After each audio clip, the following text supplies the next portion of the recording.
sendiri dengan ayat-ayat yang telah diajarkan oleh Nabi SAW dan doa-doa yang beliau ajarkan untuk pengobatan ruqyah namanya. Ruqyah syariah. Tentu ada buku sendiri panduannya, tapi yang paling mendasar Bapak Ibu bisa coba membaca. Kalau misalnya sering emosional atau merasa malas sekali kalau beribadah, malas interaksi dengan pasangan halal kita, dengan suami istri, sering bertengkar, anak terlalu nakal, ya, di rumah selalu gelisah, maka butuh ruqyah syariah.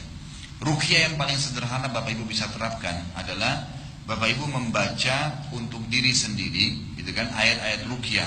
Kalau yang paling dasar itu membaca Al-Fatihah sekali, Al-Ayat Kursi sekali, Al-Ikhlas sekali, Qul Huwallahu Ahad, Al-Falaq sekali, dan An-Nas sekali. Ini yang mendasar dulu. Bapak Ibu baca, ditiupkan ke telapak tangan, kemudian diusap dari kepala sampai ke kaki. Diusap dari kepala sampai ke kaki. Ada sebagian teman-teman kita yang mengembangkan retorika ini dengan melipat gandakan menjadi 3 kali. Sekali dibaca, setelah baca Al-Fatihah ditiupkan ke telapak tangan. Kemudian baca lagi ayat kursi, selesai ditiupkan ke telapak tangan. Qul Huwallahu Ahad sekali, selesai ditiupkan ke telapak tangan. Kalau Bapak Ibu bisa baca sampai 3 kali lebih bagus. 3 kali, kan gitu.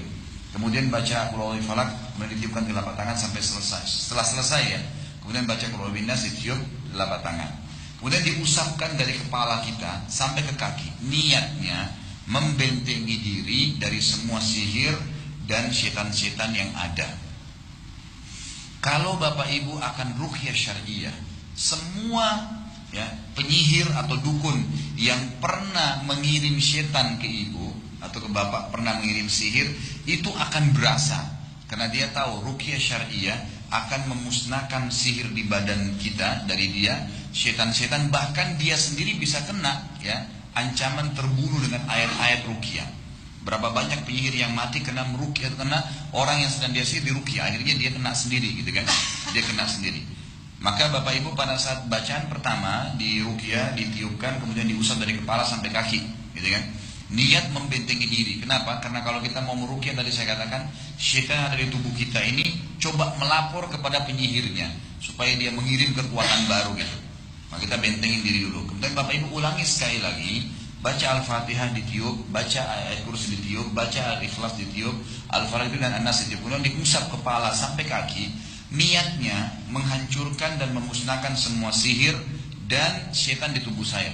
Jadi diusap-usap, gitu kan, diusap-usap dari kepala, telinga, terus sampai ke kaki. Biasanya kalau kita ada interaksi atau ada sesuatu berhubungan dengan masalah ini, alam-alam setan dan jin ini, maka kita akan merasakan di usapan bacaan yang kedua ini mungkin terasa kesemutan punggung kita, mungkin kepala kita tiba-tiba pusing, mungkin tiba-tiba mules mau buang air, mungkin tiba-tiba sendawa gitu kan, bisa terjadi. Maka Bapak Ibu tetap aja jalankan, diusap-usap punggungnya, kakinya, mohon maaf, sampai daerah kemaluan diusap sendiri dengan tadi telapak tangan yang sudah ditiup dengan ayat ruqyah sampai ke kaki.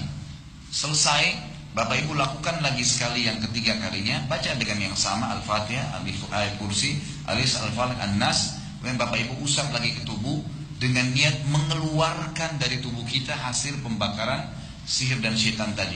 Biasanya yang ketiga ini reaksinya sangat besar. Tiba-tiba ada yang muntah gitu kan. Ya mungkin dia muntah cairan tertentu, atau bahkan ada yang pernah memuntahkan benda-benda sihirnya. Mungkin bentuk peniti, mungkin bentuk hewan-hewan yang tidak baik seperti belatung dan seterusnya. Itu terjadi kan gitu. Maka dia muntahkan. Nah kalau dia sudah tahu reaksi ini ada, maka dia mulai menerapi dirinya pada hari itu, mulai hari itu minimal selama 2 minggu ke depan di ruqyah sendiri, ruqyah mandiri namanya.